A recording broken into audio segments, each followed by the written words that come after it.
and what I'm going to do is follow the money. And I want to know, dispel the myth of nonprofit. Certainly people are profiting, and I want to show that through how they're profiting through rent and other ways as well. So, but anyway, so it was very interesting, and what I feel happens is that they'll take a strategy that we have. Let's take a restorative justice. And I remember at our best at Helms Middle School, we had the money to have one full-time restorative justice person for a year. It was marvelous. Right. We had all, so this was, we were able to do that. And then of course, funding gets cut. Well, okay, so a charter school takes that idea, and I go up to a school, and guess what? They have a restorative justice office with 5 people in it. So that's the difference. That is the difference. How you tell me, oh, they do things so much better. Yeah, they've got some money. And one of the CEOs tried to say, oh no, we have a very lean budget. Really? I don't know what a very lean budget is. This is the thing. We were arguing over soap at one point. So no. Anyway, I just wanted to, those were my observations, and we were right in the middle of it, and I'm hoping to visit some more, although I don't know who knows what's going to happen these days. But that is a good segue into this organization called Go Public. I want to talk about that in a much more, concrete way, and so that people understand what Go is about, because I don't think people really understand this organization. First of all, that it's a political organization, bottom line, and that we're allowing them to come in and organize our parents. And it is not really for the benefit of the schools. I see it in general that they're organizing parents to promote and support the narrative that this is a failing school district and we need new schools, better systems, therefore charter schools.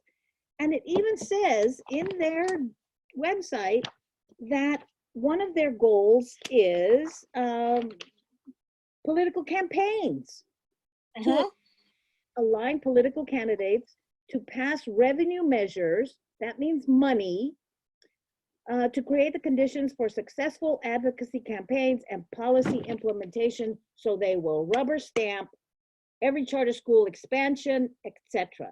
So that's how I read that. And it's just frustrating to me that our district has allowed this organization to just walk right in and do whatever they want and be at the table where decisions are being made. As a board member, I feel, it's okay.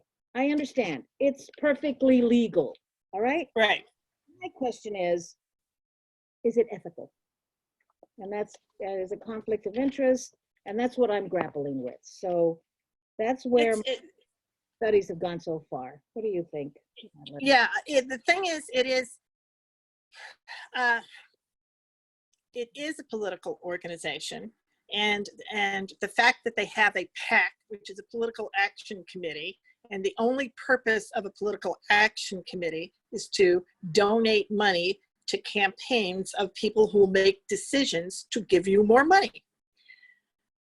Right? There's where your conflict of interest is. And when they say they want to do grass tops organizing, they're talking about getting people elected who will do their bidding, basically. That's why they're putting the money in.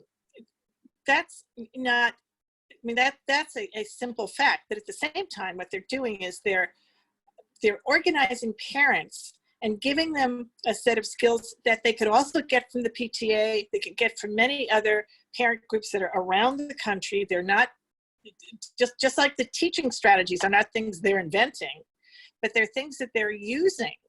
And so the parents who are trained by them don't always realize that there's an ulterior motive, right, behind them. And if they do, fine. I understand that. If you believe in privatization, and you understand the consequences of that to a public system, and you don't really believe that we should have a public system, then I have no problem. At least then we're straightforward, and I can respect your honesty. But I think most of the people that they're talking to don't understand that that's what they're doing, and that they keep that ulterior motive from them. And that's really the part that's unfair, right? When we talked about last week or the week before, how Mr. Scully had given money to both sides of the millionaires, the millionaires tax. The millionaires tax was supposed to be for schools, so everybody was for it because it's something that would really improve the school funding, and it was against it.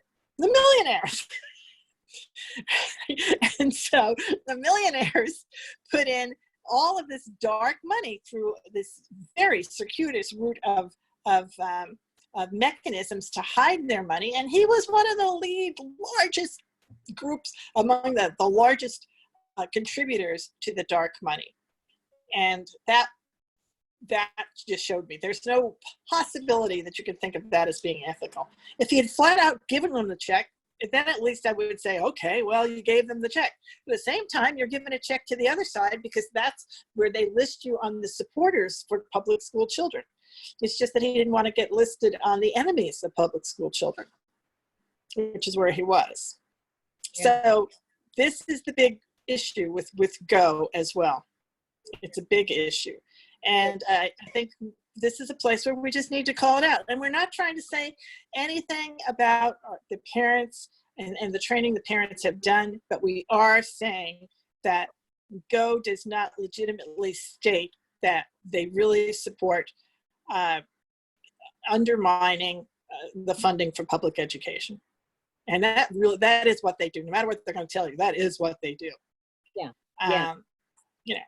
They talk about transformative education, but they're talking about transformative schools. And it's just another word for charter schools. That's the dishonesty of it. That's the. Yeah. It's not where they had as a strategy to put more money in to schools. Like when you were at Helms, the reason it was so successful is because there was additional federal money that came in under a program that allowed that to happen.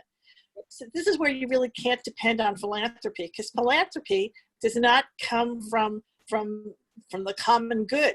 It really doesn't. We wish it did, but it turns out it doesn't.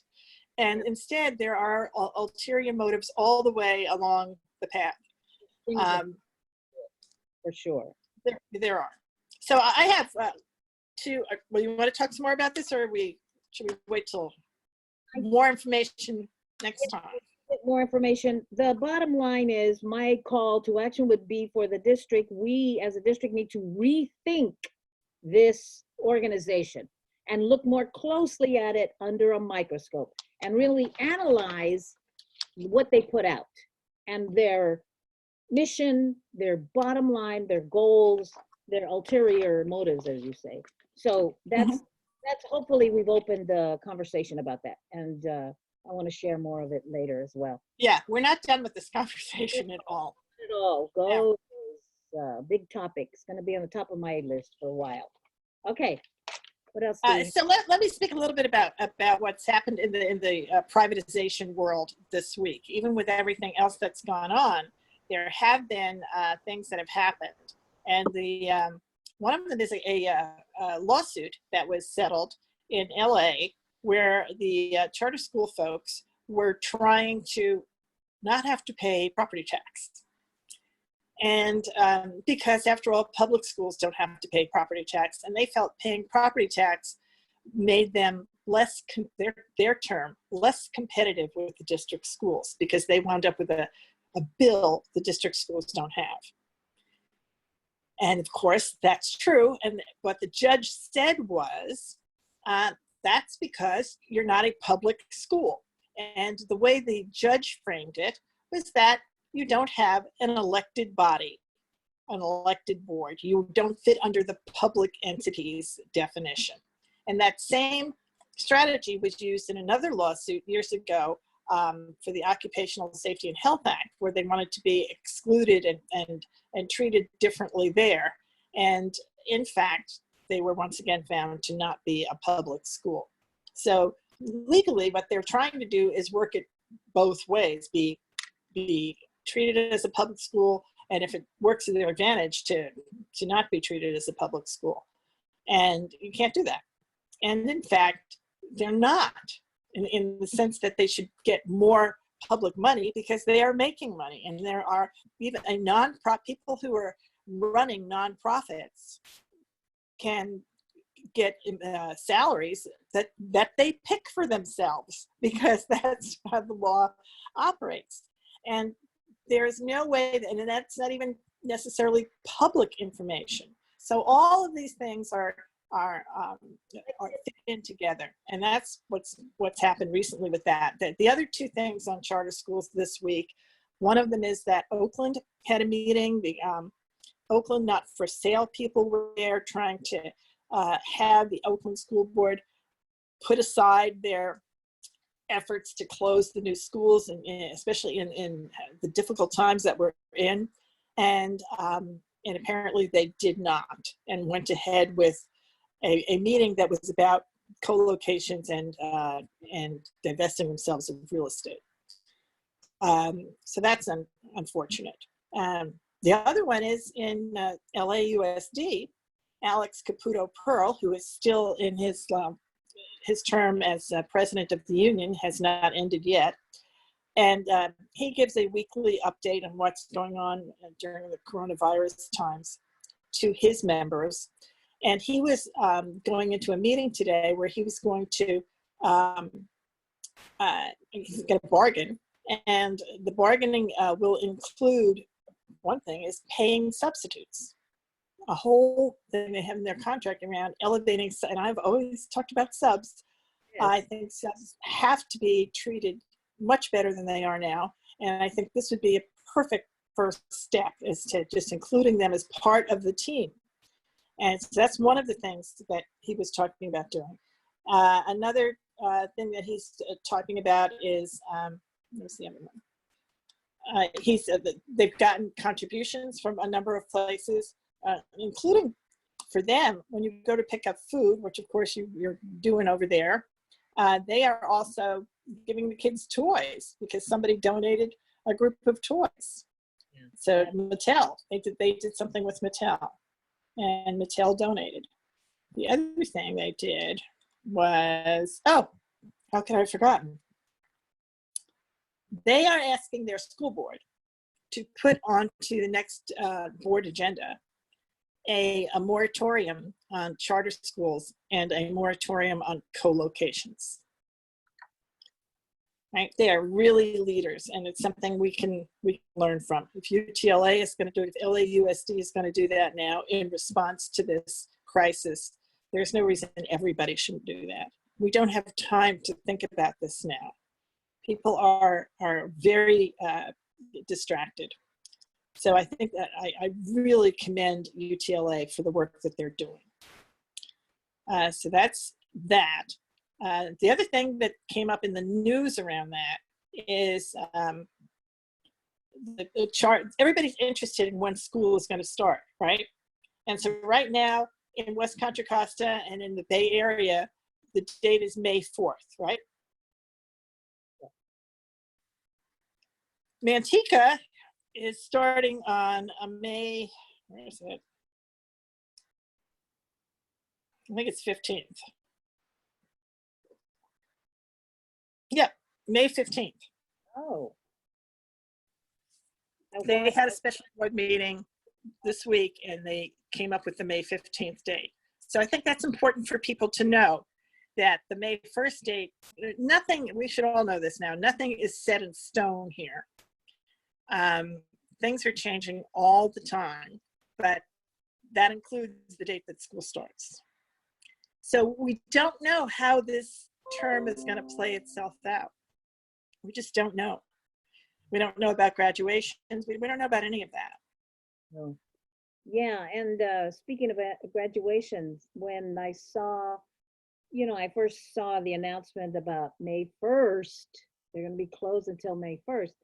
The first thing I thought of was graduations, how, that must be heartbreaking, for seniors, you absolutely for, and you wait for it. I would like to be able to say to, we can't cancel these things, that you will have a graduation, even if it's at the end of July or something, that we need to make sure that this is a rite of passage. This is a ritual that has to happen for these kids. I mean, That's right. There's some things that can be canceled. All right, they're not going to do, the NCAA March is going to be over, and they're not going to have March Madness, and they're going to have to wait till next year. But the Olympics were postponed. They weren't canceled. And everything else, I think, just needs to be postponed until the crisis is over, until everyone can participate, until we can feel better about where we are, and not feel as much anxiety as we do right now. Well, this is still being worked out. So, those are things that the school board can look at, and every school board can look at, and I think they will. Good. So the resources, we have lots and lots of resources out there, and I'm going to give a link to them in a little different way from now on. I'm going to link everybody to a Trello board, and you'll find out what that is when you click on the link. And it has all of these resources. So it has the coronavirus resources. Some of them, I put the page up for the School Board Association, for including for folks who follow us who might be interested in this. There's a budget video on here. I'm just gonna, not everybody's gonna watch this, but if you're interested, and we all have time, you might want to, and it's called, What Will the Financial Turmoil Mean for Public Education? Oh, that's a good one. Yeah, it's gonna say we are not going to have more money. Let's just say this. We're not going to have more money from the state or from the feds next year. And so this is sort of the story around that as it exists right now. So that's on here. The link to the West Contra Costa e-learning page is on here. The link to the Contra Costa Health Services page, the link to the best list of resources for Contra Costa that I found, that I spent a lot of time looking. It was put up by RISE, the youth center. Great. They are incredibly comprehensive. So I've put the link to that up here, as well as the one that's put up by a group called Bay Area Plan.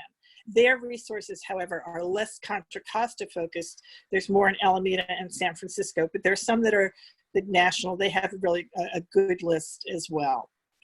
And then I have links to the stories that we're talking about here, including federal, what kind of federal money is coming in, a link to the court cases that I spoke about, and Making Waves, the Making Waves expansion.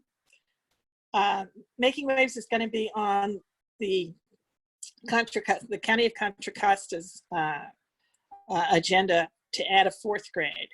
But the truth is, on their website, they say they want to be basically they want to expand K through 4. They want to be a K through 12 system, which would very much hurt our district in terms of the fact that we need the ADA. We are impacted, and under 1505, it's very clear we shouldn't be losing any more children. And I hadn't seen it until I looked.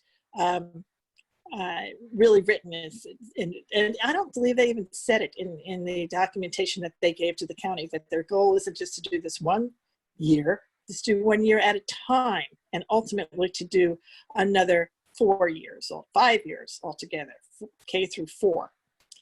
So that's a lot of extra children that they're not talking about up front. Yeah. So that continues to be an issue. And if we put forward the kind of measure, the kind of resolution that they're going to do in UTLA about making sure there's a moratorium on further schools, it would also mean a moratorium on expansions, like the one Making Waves is talking about. So there's that, and the link to that is up here. And FCMAT and the junior achievement. There's a link to junior achievement for parents who want to do career technical training at home with their kids. the folks from Junior Achievement have put something together that'll give you a chance to look at talking with your kids about what they would like to be when they grow up. And I read somewhere that what people are now looking at becoming is an epidemiologist, because we now know what an epidemiologist does. That interesting. Oh my Right? God. We all want to be Dr. Fauci now. Yeah. And then finally, I wanted to do a shout out to our wonderful, wonderful volunteers who have stepped up to the plate. There are the volunteers at each of our schools where there are deliveries, grab and go deliveries to the children and families in West Contra Costa. But I want to give a special shout out to the good people who volunteered down at the district kitchen. And that's not, that's the place where you're not going to see the kids, and it's not as exciting, and it's just flat out hard volunteer work. And they do it at 6 a.m. in the morning because they're putting together all of these packages that are given out, right? And however, I think these are the angels of volunteers, the ones that show up at 6 a.m. And I just put this out there to everybody. Everybody is not eligible to do this.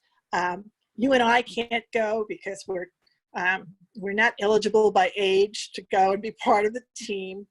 But for those of you who are, and for this particular thing, you need to be a West Contra Costa employee. But I know many of you are watching us because I know you are. And so I ask you, if you have any possible time in your life or willingness to do it once a week, if you did it once a week on Thursday morning at 6 a.m., that would be an enormous gift to our children. And you're right, somebody is doing it anyway, but it's fallen to a very tiny group of people to take this on. And I just think I so wish I could do it, because I think it's so unfair that so few people are part of that 6 a.m. team. So I just want to put that out there. Good. Yeah, I too feel like it's an important thing, and I've been seeing that on Facebook about we need more volunteers. So please pass that along and see if other people might be able to help as well. Or other things. And they're probably for the general group of people who watch us, look for the volunteer opportunity that other people don't want to do. That's sort of the one to look for. Oh, nobody's going to want to do that. Well, do that with your friend. Go, do that, because some of them are. Anyway, I've set it up, but you got the idea. That sounds good. Okay, well, that looks pretty good. I'm just, I want to talk more about Go. I also coming up, I want to talk a little bit about Measure R and what that means, and we should talk about that. And then I just want to recommend a book called Disaster Capitalism. Please look at that book. We are in the middle of a disaster right now where fear and panic leaves the door wide open for all kinds of horrible things to happen, but also opportunities. And we got to be prepared. We got to know what's coming, and we got to know how to deal with it. And this book really gives, history of how in the past disasters have been exploited. And so that's a homework assignment, right, Miss Laura? Top Doctrine, I believe. Yeah. So by Naomi Klein. I know there'll be a quiz. No. But there'll be a Trello card. I'll put it on Trello. So and also links. I know that Ms. Klein has done YouTubes. I'm sure she's been interviewed many times about this. So if you don't want to read the book, but you want to see Ms. Klein give a speech, we can do that too. Perfect. That's perfect. Okay. So do we have a joke today? Yes, we do. This is a joke such as it is from the Huber Heights Fire Department. And wherever they are, I don't know where they are. I found them on my friend the internet. And anyway, it's the definition of social distance. Okay. What is social distance? I don't know. What is it? You have it. It's if you can smell the fart, they're too close. And that's it for this week. See you next time. Bye. Bye. That was great. Okay.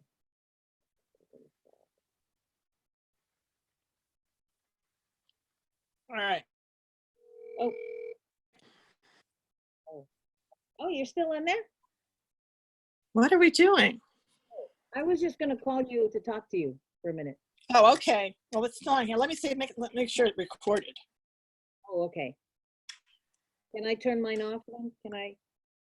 Yeah, stay on for a second. Let's just see what we've got. I have this terrible feeling that it didn't record.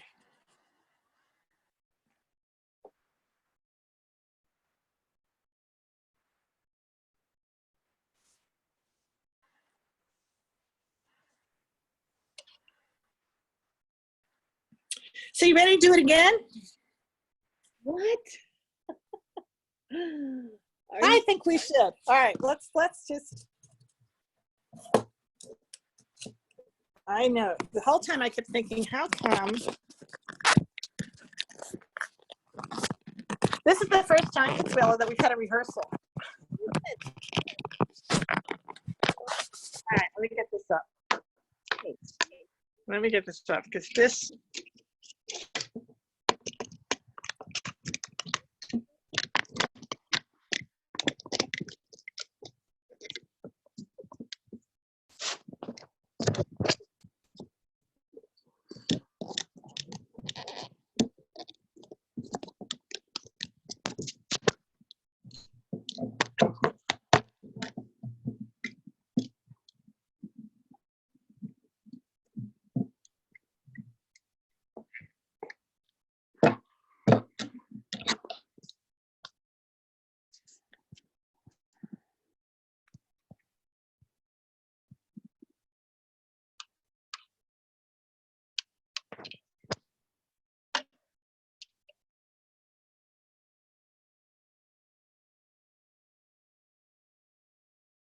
Oh, no, forget that, forget that.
Are you there?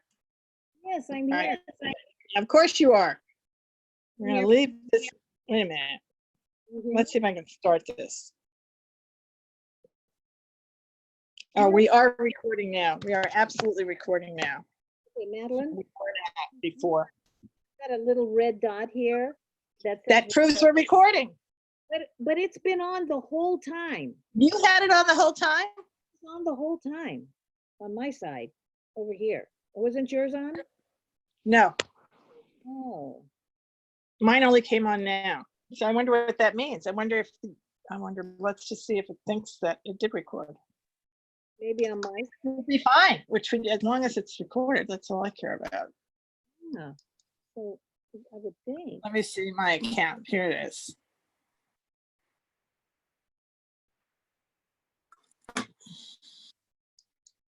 It does. It's pulsing. It's recording now. And then it's again. Okay. All right. Wait a minute. All right. What is this? Does it look different? There we go. Now you're back. Okay. Because now it's recording. Oh, okay. All right. So you. All right, let's start it over. We're so good. Are we ready? you think? Uh-oh. No, I can't hear. Yes, we are ready. Are you ready?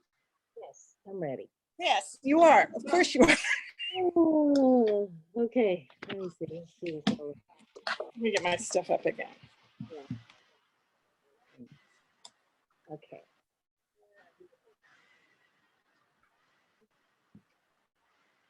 Alrighty. I scribbled all over my notes, but that's okay. But you got to practice. That's the one thing we did. We practiced. Practice. That's It right. is. All right.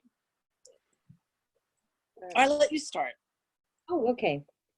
All right. Hello, everybody. We are here giving our Between Two Teachers episode on Friday, March the 27th. And my name is Madeline. My name is Madeline. My name is Consuelo. We've become very close as two teachers now that we're virtual. And I'm Madeline Cronenberg. he's Madeline.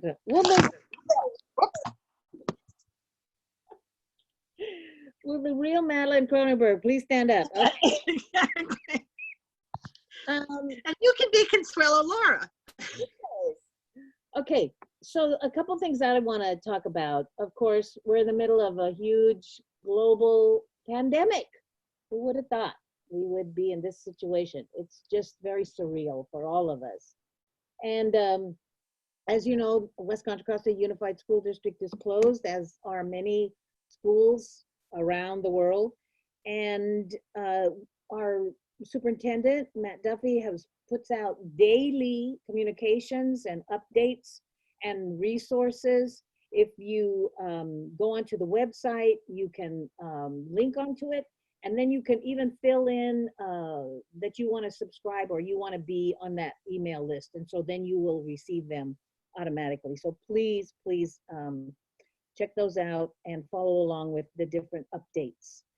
So one of the things I didn't get a chance to do a few weeks back was I had visited some charter schools, and I wanted to share my observations about these charter schools. And the ones I went to, one was Aspire, the other was a Summit, had also gone to Manzanita for the second time. But the ones I found very interesting, you know, just in general, my impressions. And for one thing, they have a lot of money. That's the first thing I could tell. You know, they're stocked and well equipped and high tech. And but the thing I thought was interesting was I kept waiting to find this innovation. Where's this great innovation that they're doing so much better than the public schools? Well, I didn't see so much. They pat themselves on the back and are boasting about their techniques and strategies. And what I saw was cooperative learning strategies, which I think is decades old, and project-based learning, which I remember doing at Richmond High. I mean, they were good strategies. They're some of the best strategies. And then this was the most shocking thing of all. In discussion with the leader, the CEO, they don't have principals, they would ask, the oversight office person came with me, and they would ask, well, what are you guys doing in this area? How do you guys do this? Can we come and observe over here? Well, do you think we could be part of your professional development? And I was shocked. I was shocked because I thought they're supposed to be doing all this great stuff that we can learn from. But it turns out they're just copying. And it Right. occurred to me, you know, they don't have people who have, you know, degrees in education who are putting all of this together, like for instance, administrators and who are putting all of the, who have degrees in curriculum and instruction. We have that. And so they're taking their cue from us. And then they have more money, so they can do it better because they can buy brand new materials and equipment, and then they can get more professional development. And it looks like, and we're doing it, but we're doing it with pennies, with hardly anything. So that was my big takeaway there, that, you know, that they just basically are copying what we do. They're not doing anything innovative. The other thing I noticed was none of them they don't have libraries. How do you have an educational institution without a library?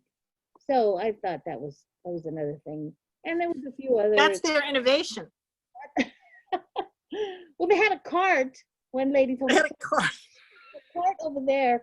Oh, we have libraries in the classroom." That's what I was told. You know, and I was very interested in their budgets, and they were very forthcoming in the budgets, their public record.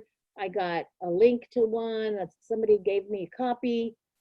And so I want to delve into those a lot more, because in the coming episodes, I want to talk about the myth of nonprofit charter schools. There's people who are profiting, and I want to share that with everybody. It's absolutely true. You're absolutely right. And what people don't understand is this: we're not trying to be mean-spirited here, but the purpose of charter schools who take public money was the reason that they were allowed to operate into what became a parallel system was because they would bring innovative ideas into the rest of our classrooms. And that hasn't panned out that way. What's happened instead is they've grown into these big management companies, the charter management companies, and what they've done, rather than supplement our classrooms and support all of our children, is they've hurt our children by taking money away by having this parallel system. That's why, to us, and to some people it would seem, well, how come you wouldn't want to share your ideas?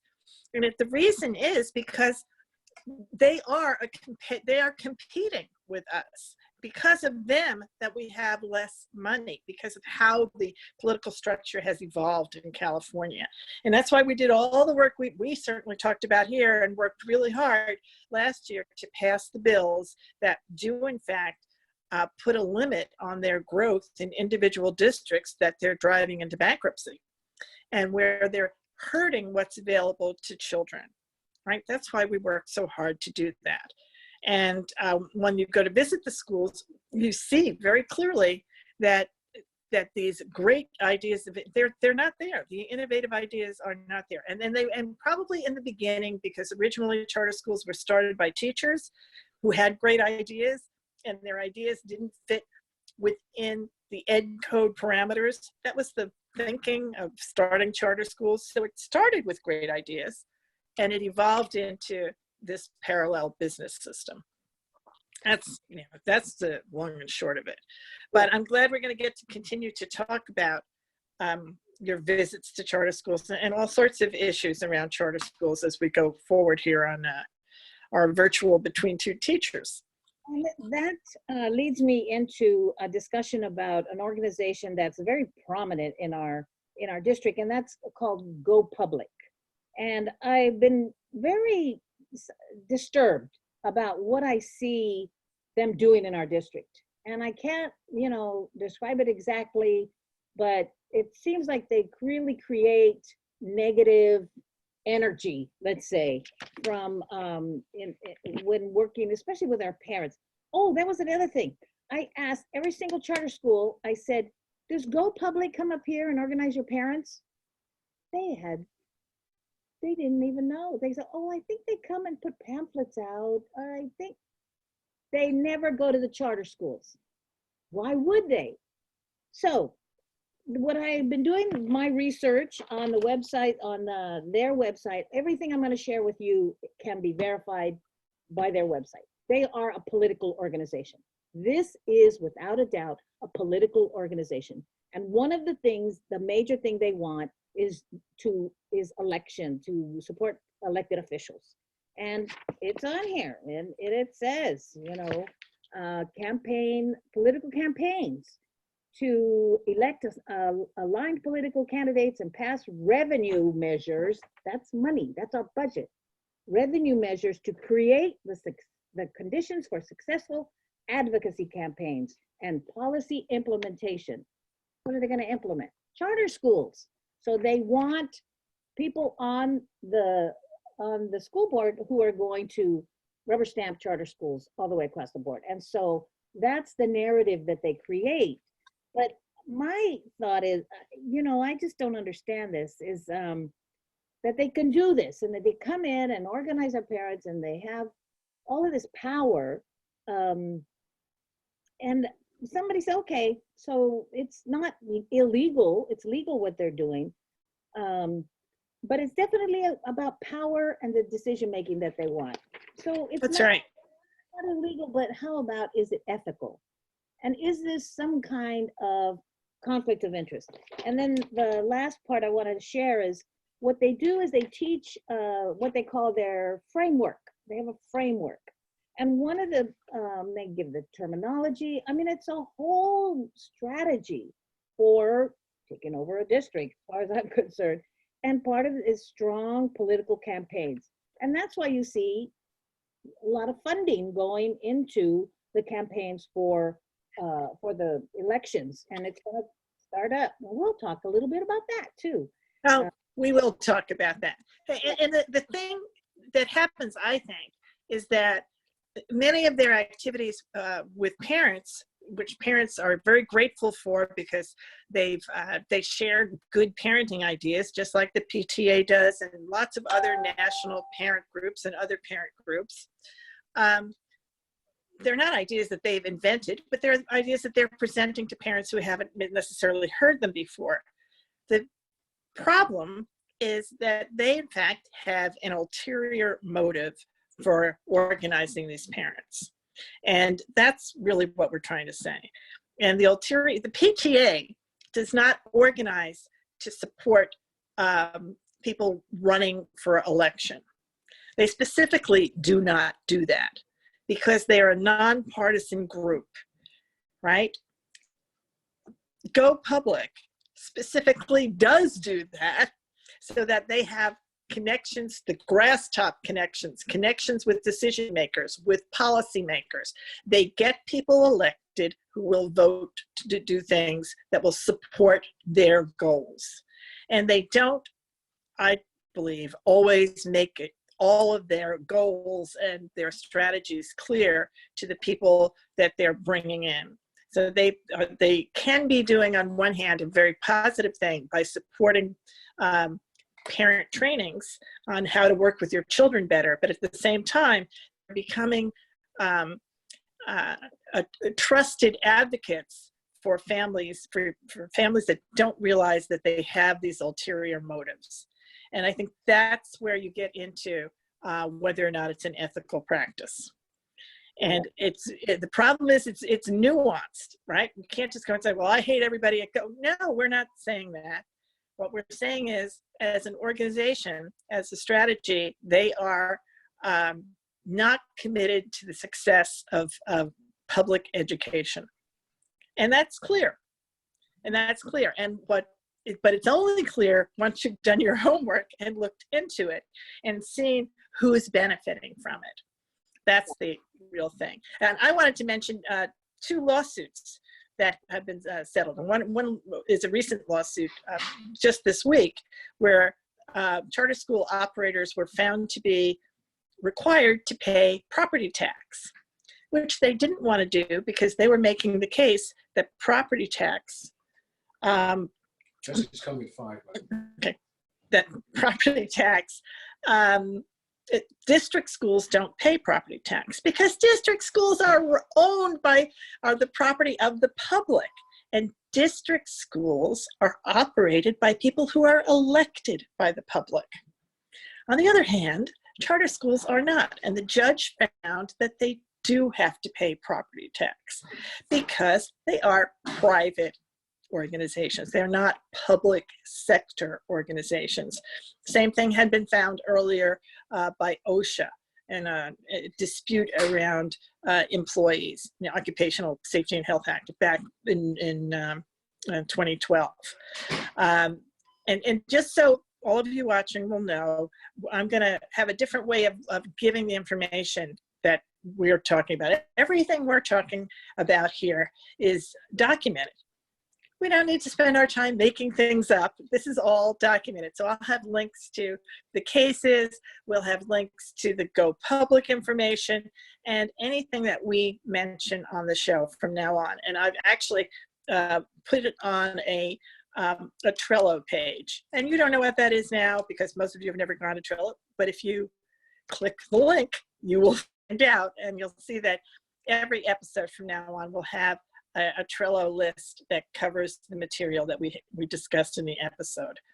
Starting with our salute, which I think we skipped today, to the Churchenyo, Karkin, Ohlone people, who even now, when we are separated, it is their land. From my house to your house, it is Churchenyo, Karkin, Ohlone land. So that's that.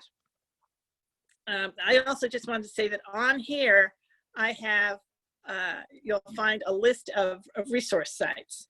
And the resource sites include the California School Board Association resource site. So if you're interested in knowing what the School Board Association is sharing with its members, you can go there.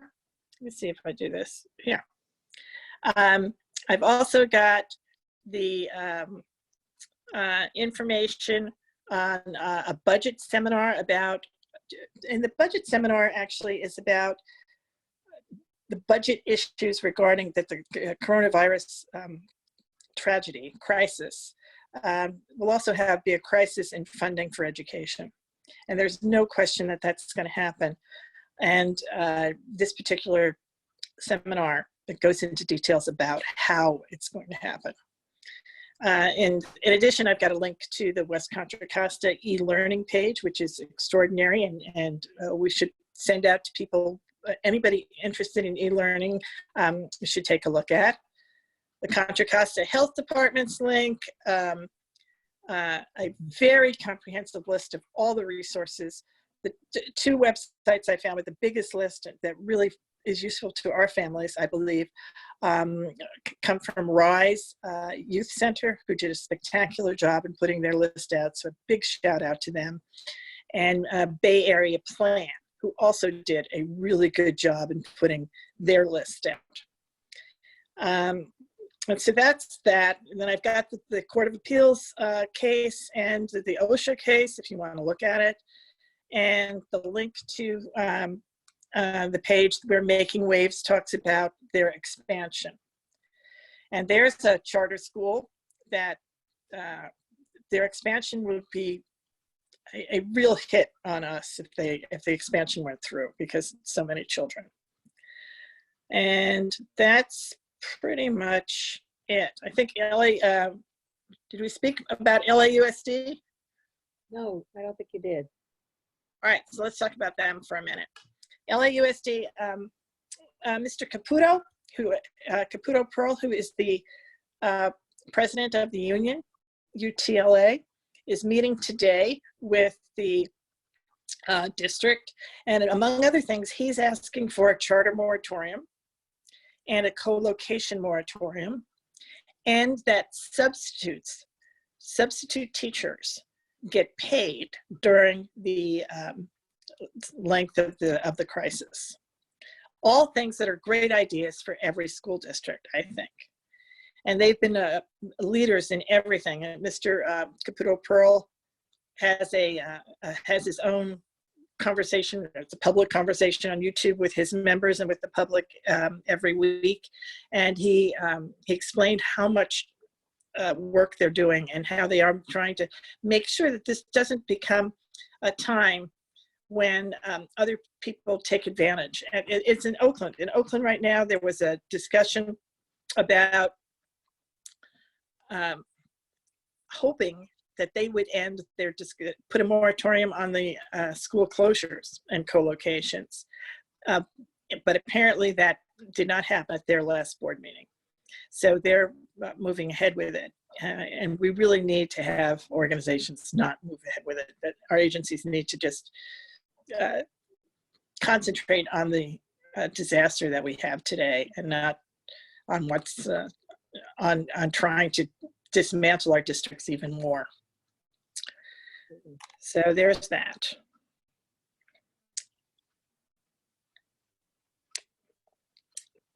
I think, did you have anything else we wanted to add to that? No, I can't think of anything. I just wanted to let people know things that I'm working on, that I'm going to be Yes. about in terms of go, more to come on that, and that we need to rethink having a political organization so deep into our district. And also, I want to talk more about Measure R and how we proceed with that, because, with everything closed, construction is still going on, I noticed. There's still people doing construction. So maybe we'll, even with the pandemic, can start. Anyway, we'll talk more about that. And oh, I wanted to recommend a book for people. It's called The Shock Doctrine, Disaster Capitalism by Naomi Klein. And it's really important because how disasters are, they create panic and fear, and Right. that open for the capitalists to just come on, the privatizers to just come on in and make money, to profit off of it, and how we need to fight that. And the first way is to know your history. And this book has a lot of history about this country using disasters to profit, for profit. So please give that a look. Oh, and you're going to post, I think. I'm going to post a link to the book and to Ms. Klein's website and to some YouTubes that Ms. Klein has done. So if you want to know more about disaster capitalism, that's your homework for the week. Take a look at that so you'll know what we're talking about. And honestly, that's sort of what I'm thinking about is happening in OUSD, right? In the middle of all of this, when they really might have rethought the whole school, the co-locations and everything that's happening with their schools, this would have been a perfect time to put it on pause, right? And let's wait until see how is this going to play out when we come back. But they didn't, right? But it's also the time that it's important for all of us to move ahead and say, this is the time to do a moratorium, especially when we're going to have less money. We know we're going to have less money. We know that because we get our money from the state based on how successful the state's businesses are. The state is not going to be as successful as they expected. We know that for a fact. So this is a time to put a pause on making your financial decisions because you don't know what your financial landscape is. And I think anybody who doesn't do a moratorium is being very unfair to their constituency. And that's why I really salute the union members in Los Angeles. And I hope, I understand they were still bargaining things, and part of that gave them an opening perhaps to be able to do it, but it doesn't mean that everybody can't take the opportunity to have a conversation about it at a board meeting, right? Put it on the agenda and say, yeah, we are going to talk about it. So that's disaster capitalism. And the thing is, the disaster, the idea with it is just to take hold and be proactive around how the disaster is impacting us. Exactly. Rather than letting somebody else be proactive and do more to us than the disaster is already doing. So there's that. There's that. And I wanted to finally give a shout out to the great people who are volunteering in so many, many ways all over our school district and all over our country. And in particular in our district, there are all of the community members, and really it's the employees who are eligible to do this. This is a volunteer opportunity that's only available to our West Contra Costa employees. And for all of us, we should look at the volunteer opportunities that each of us have because of the connections and networks we have in our life. But this particular one is to support the meals for children who have not who get free lunch and whose families rely on their children getting free lunch and sometimes dinner at school. So we're handing them out. But besides handing them out at the sites, we're also making them, assembling them. And this is not something that was happening before in the district, so they need additional support in the department that does this down on Bissell Avenue in Richmond. And that job starts every 6 a.m. in the morning down there. And you can sign up to become part of that. If you're a member, if you're part of our district, you can contact United Teachers of Richmond, UTR. You can contact either of us, and we can get you in touch with who you need to contact to get on the list. But what they really need are folks who are willing to be there at 6 a.m. and help them assemble these meals. Otherwise, it just goes to a very tiny team of people who are heroic, incredibly heroic, who are going to be the only ones who get up and do this at 6 a.m. For the duration of the crisis. So please think about becoming part of that team, even if you did it 1 day a week or 2 days a week.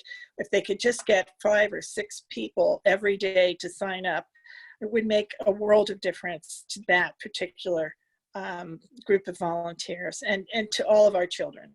And I get it. You're not going to see the kids. It's not as much fun. People aren't going to come around, take your picture and show you handing out food to the kids. But if you don't do this, somebody else has to do it, and that food is not assembled. So there it is. I just really hope I would do it. I know both of us would do it, but we're not eligible to do it. And many of you are. Yes, please help, please do. Okay, well, I think that takes care of everything. Oh, that gets us down to our joke. And our joke comes from the good people at the Huber Heights Fire Department. And this is the sign they have in front of their fire department. And it is social distance. If you can smell the fart, you're too close. I love that. And there you have it. You have I hope it. this recording works. We'll see you next time. Bye-bye. Bye-bye. All right. I think we've got it. Okay, did you I stop? think we've got it. Now I'm going to end it. Stop the recording. Did it stop recording? Still pulsing. There it is.